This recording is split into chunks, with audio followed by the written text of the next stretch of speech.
2, so they could be 0-7 again. We'll see. All right, moving on to the Dallas Cowboys now. After scoring just 8 points on Sunday, many wondered if the team missed the services of former receiver Dez Bryant. After a fan asked Dez on Twitter to return to the Cowboys, Dez tweeted, "Nah, I'm okay. I'd rather go somewhere I can showcase my skills for real. If I line up next to Gronk, Hogan, Edelman, I'm for sure getting a one-on-one matchup. Plus, I won't be getting criticized and controlled for expressing my love for the game. Washington is cool as well." Then he called out the predictability of the Cowboys' play calling. It's kind of cool calling out all the signals and knowing which route players are about to run.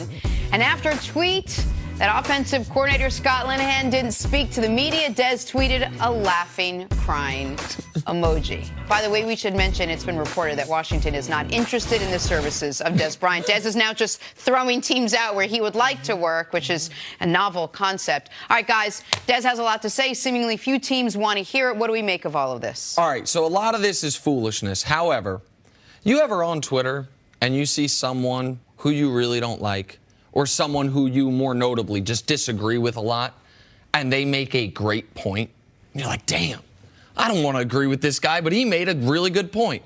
I think a lot of what Dez does on Twitter is foolishness, but his comments about the Cowboys offense being predictable, not being creative, being too conservative, from the offseason to the preseason to now, after watching week 1, I do kind of see the man's point.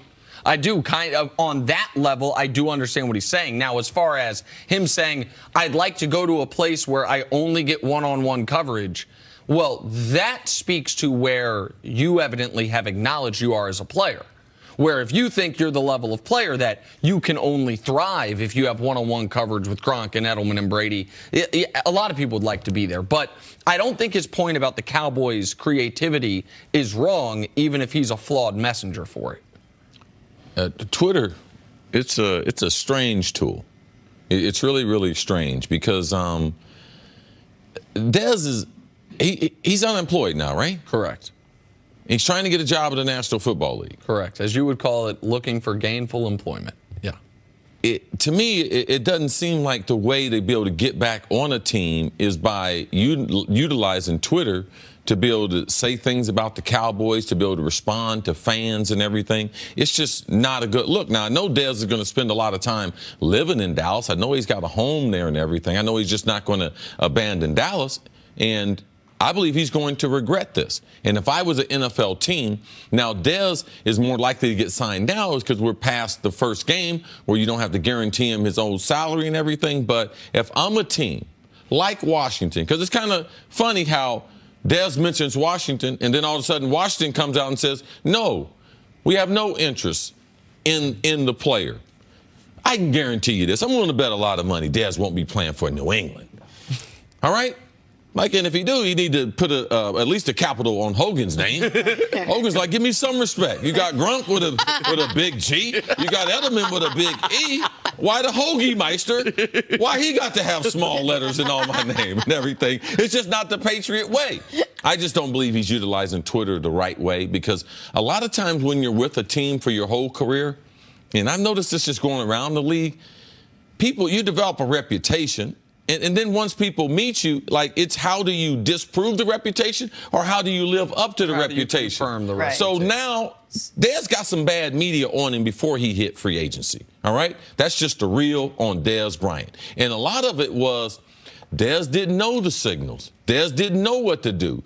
You couldn't grow the offense because of Dez's limited football IQ or limited position. And then now he's on Twitter talking about, be careful now.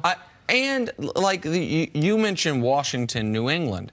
How about a team that has high expectations for themselves, has cap room, has an enormous need? How do they look at this? That team I'm talking about, San Francisco. San Francisco needs a wide receiver. They want to win right now. I've been saying it from the beginning. Right. They had to, and I was saying it out loud that maybe they might hear it. But I believe that they have intel inside there that they don't want to bring Dez into that locker room. And maybe after the first, so they clearly didn't want to bring him in before the season.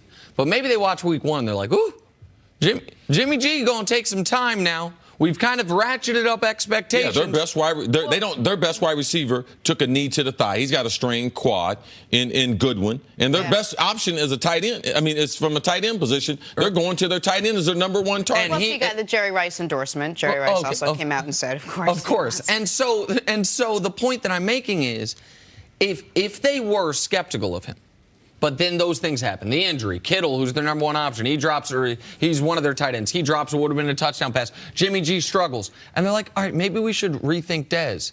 Do these tweets help or hurt you? Of course. Like, you got to ask yourself, a wise man once told me, before you make any decision, as a public person or as an important person, or maybe just no matter who you are, you got to ask yourself this question: where's the win?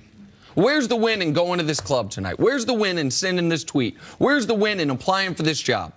And if there is no win, what are you doing? What advice would you give Dez Bryant at this point now? He's had a number of teams that have already said they're not interested in him, even though they do need a wide receiver. What would you say to Dez Bryant besides stay off Twitter? I've given Dez advice. Dez don't want to listen. Dez should have gotten better at the position a couple years ago. Dez should have been concentrating on his fundamentals when his athletic skill started to deteriorate. He should have started thinking about, how can I get out of my route? How can I be better in the red zone? How can I add maybe a route or two in the red zone that when this franchise, I can be a commodity to the Cowboys? That was Dez's biggest problem. The biggest fan of Dez Bryant has always been Jerry Jones and the Cowboys.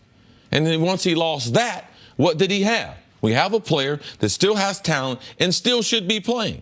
There's a lot of football players that's not as good as Dez Bryant that were playing yesterday and on some Sunday. Dez should be in this league. But what he has done since free agency has not helped him, and that's why he's unemployed. All right, let's take a break. Coming up, are the Rams looking like Super Bowl contenders? We're not being dramatic or anything. That's next on First and